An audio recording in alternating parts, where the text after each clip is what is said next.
I just want to reiterate the point that I was making about protecting your peace and understanding that you just got yourself out of a situation and you are in the process of this. It's damn near euphoria. You're feeling good every day. You wake up every morning, the first thing come out your mouth is thank you. You all on social media being happy, happy, joy, joy, like me. Like you have all these great things. You know, you got a little bit of money that you're getting. You got some money in your pocket a little bit. You are basically starting a brand new, fresh life. You have been utterly blessed. But let me tell you something though. And excuse my cigar. You know,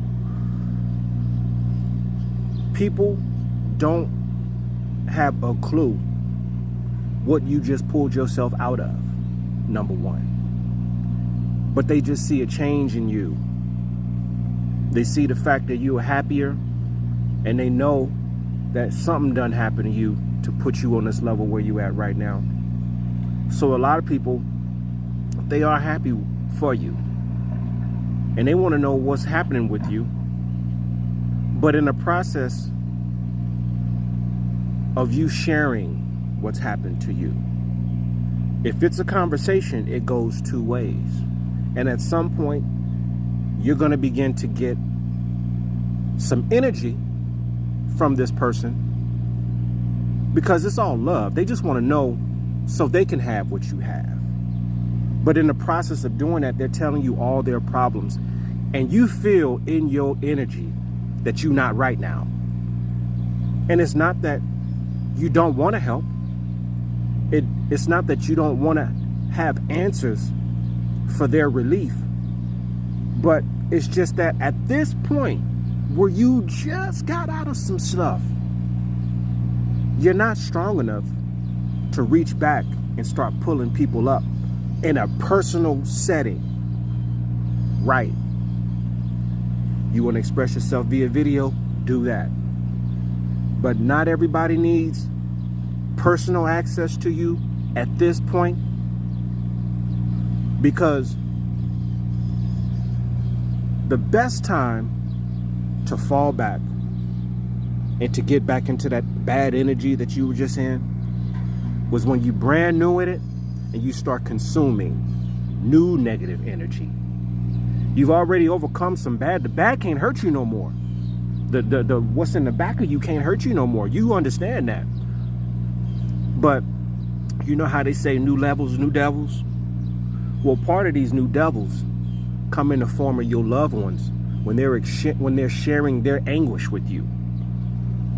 And you have you can have a tendency to feel guilty because you happy and they not. Don't. It's almost like somebody blessing you with a brand new car. They know you've been struggling.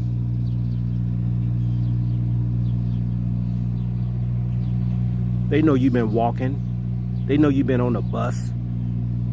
But you've been getting yourself back and forth to work, dedicated every day.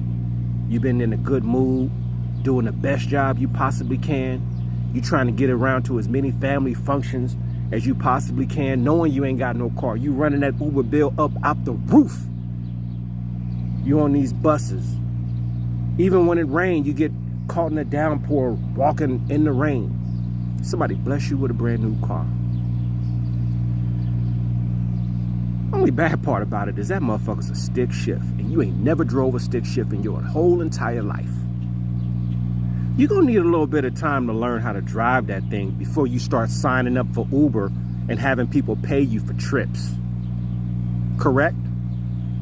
So that car is a representation of your peace. You just got this brand new piece. You don't know how to navigate it totally yet. That shit goes out of control. Sometimes your happy is inappropriate for a situation. You're just learning how to be happy. So you can't go teaching people about being happy when you barely know how to be happy yourself. You can't go picking people up for Uber and you just learned how to drive a damn stick shift yesterday, right? Protect your peace. Protect it. And don't let nobody make you feel guilty because you happy, because you earned that. You understand? So just keep that in mind. Protect your peace. All right? Peace and love, folks. Have a great Friday and a great weekend. I might make some videos. I might not. Just depends on, well, I'm not going to go there. I love y'all, man. Thank you for watching my videos.